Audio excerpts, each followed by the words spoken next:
कई माताएं कहती हैं गुरुजी बेलपत्र कब खाना चाहिए और कब नहीं खाना चाहिए। शिव महापुराण की कथा कहती है जब शरीर में रोग हो, शरीर में कष्ट हो, तब शंकर जी की चढ़ी हुई बेलपत्र अगर पूरी 3 पत्तियां, मान लो आप पूरी 3 पत्ती भी बेलपत्र की नहीं खा सकते, तो बेलपत्र के आगे की थोड़ी सी एक अंश नोक मात्र भी आपके मुख में अगर जाती है तो भी वो उतना ही असर करेगी जितनी पूरी पत्ती करती है। एक अंश मात्र।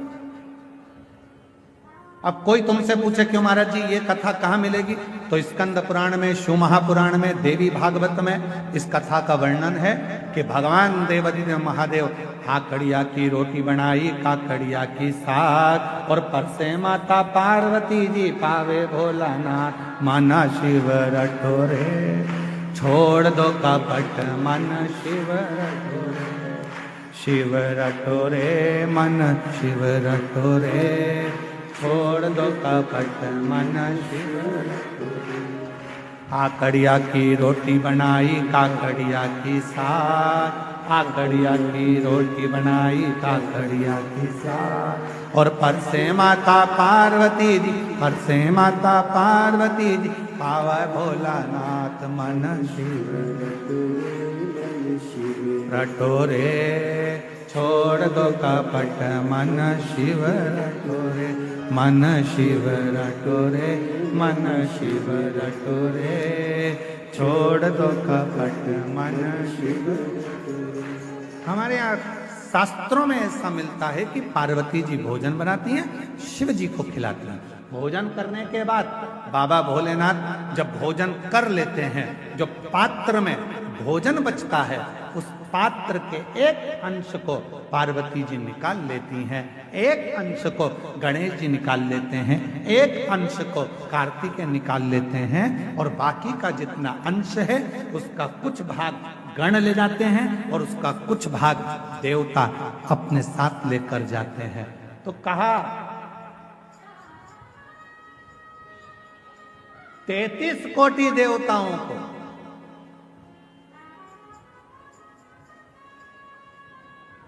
भोजन की थाली का कितना भाग मिलता था,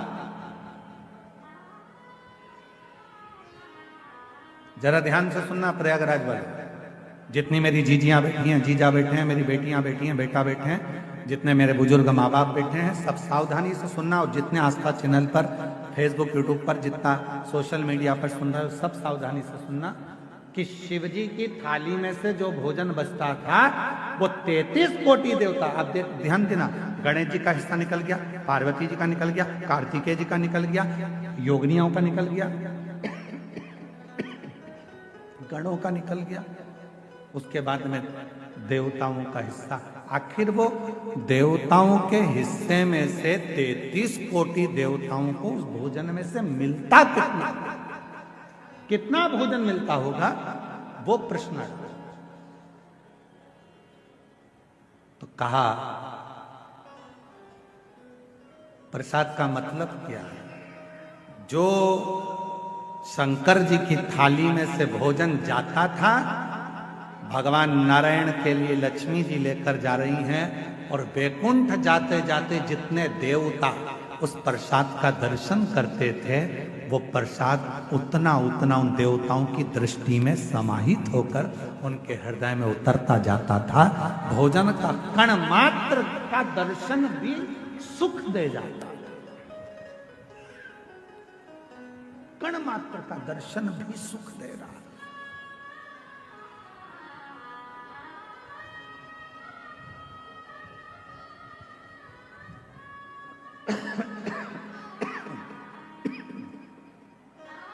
एक कण मात्र का हमने देखा है, जिनके नाम लिए जाते हैं, पत्र पढ़ा जाता है, जब वो बेलपत्री लेने के लिए आते हैं और बेलपत्री लेकर जाते हैं तो कई माताएं कहती है उस बेलपत्र का दर्शन करा दो। बेलपत्र लेकर जाने वाला पूछता है कि बेलपत्र का दर्शन कर कर क्या करोगे? हमने शिव पुराण में पढ़ा है, उमा संहिता में वर्णन है, कौमार्य खंड में भी वर्णन है कि शिव जी के प्रसाद का मात्र दर्शन कर लेने से भीतर के सारे विषाद समाप्त हो जाते हैं।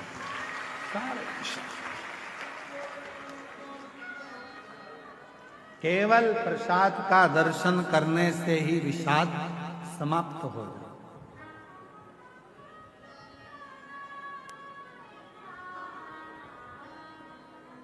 आप लोग रोज रोज अगर बेलपत्री खाओगे, भाई स्वास्थ्य खराब है तब थोड़ा सा अंश ले लो, रोज रोज खाओगे तो मुख में छार छार सा हो, कई बार स्वाद नहीं आता फिर भोजन, कई बार जिह्वा छारी छारी सी हो जाती। रोज क्यों खाना? रोज बेलपत्र अगर उठाकर ला भी रहे हो, उसमें से एक अंश मात्र, कण का मात्र बेलपत्र को अपने मुख में ले लो, बहुत। बाकी के बेलपत्र का क्या करें गुरुजी? लाओ, सुखाओ, इकट्ठी हो जाए, चूरा बनाओ, चूरा बना के महीन पीस कर उसको रख लो, उसको रख लो। कभी कोई बहुत ज्यादा कोई तकलीफ में व्यक्ति मिले, उसको चुटकी मात्र की वो बेलपत्र का चूरा जो शिव पर चढ़ी हुई बेलपत्र है उसका दे। महाराज जी, बाबा जी, अभी एक गौ माता को बीच में एक रोग हो गया, गाय के पूरे शरीर पर महाराज जी ऐसे गांठ गांठ जैसे फुंसियां पड़ने लगी, वो स्मरण में हमें आ नहीं रहा है? हाँ, लम की बीमारी हो पूरे में। सूचना मिली ऐसा ऐसा हो गया, क्या करें? हमने कहा अपने धाम पर जितनी भी बेलपत्र आती है उसको सुखाया जाए, सुखा कर पीसा जाए, पीस कर रोटी में मिलाया जाए और रोटी बनाकर गाय को खिलाई जाए। थोड़ी थोड़ी बेलपत्र की मात्रा, एक एक डेढ़ डेढ़ बेलपत्र की मात्रा की रोटी बनाई। डाला कितना? केवल एक बेलपत्र का आधा अंश उस रोटी में डाल डालकर जब गाय को दिया तो वो लंपी की जो बीमारी थी वो धीरे धीरे धीरे धीरे समाप्त हो गई।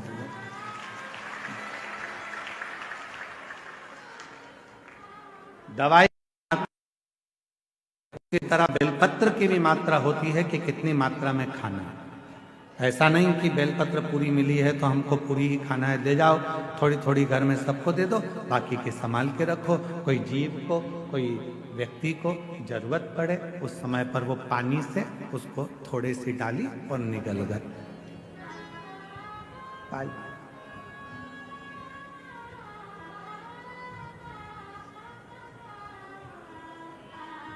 कुछ मात्रा, और बीमारी हो तब जरूर उसकी बेलपत्र का थोड़ा सा भाग शिव पे चढ़ा हुआ अवश्य। पर यदि आप स्वस्थ हैं, शिव की कृपा है, तो भले ना पाए, एक लोटा जल चढ़ाएं, जल का थोड़ा सा भाग अपने मुख में आचमन जरूर करें, उससे फल